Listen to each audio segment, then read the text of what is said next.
All right, welcome back to ABA exam review and the continuation of our BCBA exam practice series where we're going through another set of questions together and breaking them down.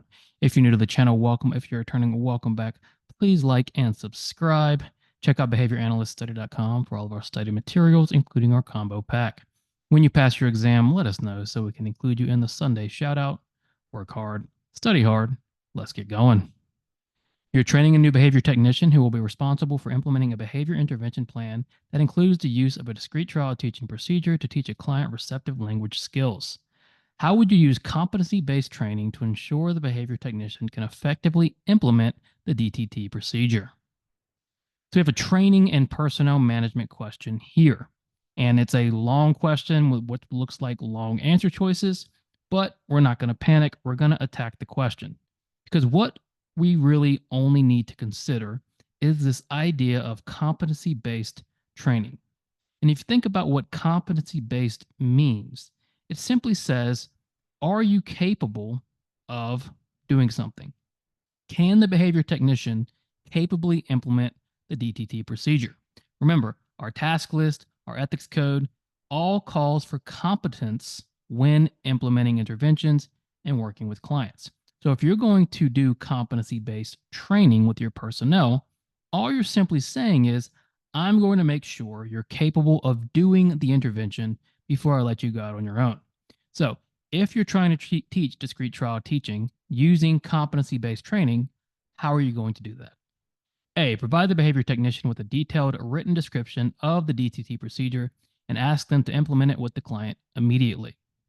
Now, in A, have you checked for competence? No. You gave them instructions and you told them to do it. That is not checking for competence.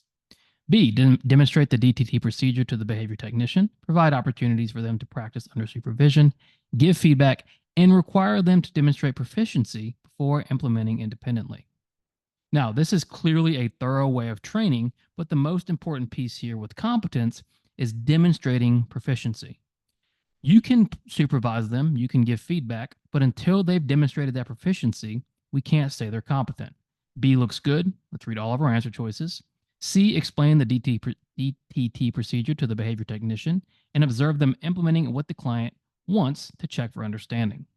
Now, if we look at a client, would we ever master something after one trial? No. Just like with your personnel and your technicians, you're never going to master something after one trial. So C is not going to demonstrate competency after one attempt. And then D, train the behavior technician at your clinic and then ask them to self-evaluate how things went at the client's house. Self-reporting is not bad, but is that going to demonstrate competence to you? Not necessarily, right? The technician is going to be biased. It's really not going to give a good indication of how competent they are. So what we're really looking to do here is going to be B, demonstrate the DTT procedure to the behavior technician, provide opportunities, feedback, and most importantly, demonstrate proficiency. You're working with a client who engages in self-injurious behavior. After conducting a FBA, you determine that the SIB is maintained by escape from demanding tasks. You have identified 3 potential interventions: a non-contingent reinforcement strategy, a functional communication training procedure, and an overcorrection procedure. How would you decide which intervention to implement, considering ethical standards? As with all of the things we do, we need to be individualized and personalized, and we always have to consider what's going to be best for the client, both ethically and treatment-wise. Now, in this case, we're going to consider ethical standards because we have a client engaging in self-injurious behavior. And when you have extreme behavior, some of the things change, right? Because we're always reinforcement driven, but there are times where we may want to use a decreasing intervention immediately. So we have 3 choices. We have non-contingent reinforcement, functional communication training, and overcorrection. How are we going to decide ethically which intervention to implement? A, choose the intervention that is the most punitive to ensure immediate suppression of the behavior. Well, choosing the punitive intervention because it's punitive is certainly not ethical. There's a difference between punitive and punishment, especially in ABA. But we're not going to choose the most punitive intervention because that would not be ethical and potentially harmful and that would be potentially harmful to the client. B, select the intervention that aligns the client's and caregiver's preferences and has empirical support for effectiveness and ethical considerations. B is pretty good. We're going to look at the client and caregiver preferences because they're part of the team. That's not the end all be all, but it's important. And if we have 3 different interventions, that should weigh pretty heavily on which one we choose.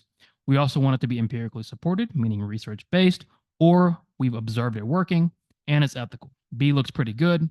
C, use the reinforcement procedure before the punishment procedure, no matter what. Now, we always want to try to use reinforcement first and primarily use reinforcement, but it's not always. Very few things in our practice are concrete or set in stone. And yes, we want to use reinforcement as much as possible, but we're not always using it before punishment. D, implement the overcorrection procedure first because it is likely to have the most immediate effect on reducing the SIB. Well, we can't say that for sure. We don't know if it's going to have the most immediate effect. We have 3 options. So D is assuming way too much based on the information we have. The best option here is going to be B. Select the intervention that aligns with the client's and caregiver's preferences, has empirical support, and is ethical. You, a behavior analyst, introduce a DRL procedure and closely follow the data that your technician is recording during session.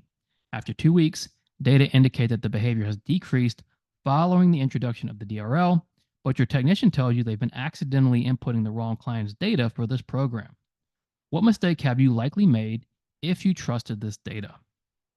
Interesting question here. It's a data analysis question. And what is going on with our data analysis? Well, we're saying we trusted the data. What do the data say? Well, we have this DRL procedure.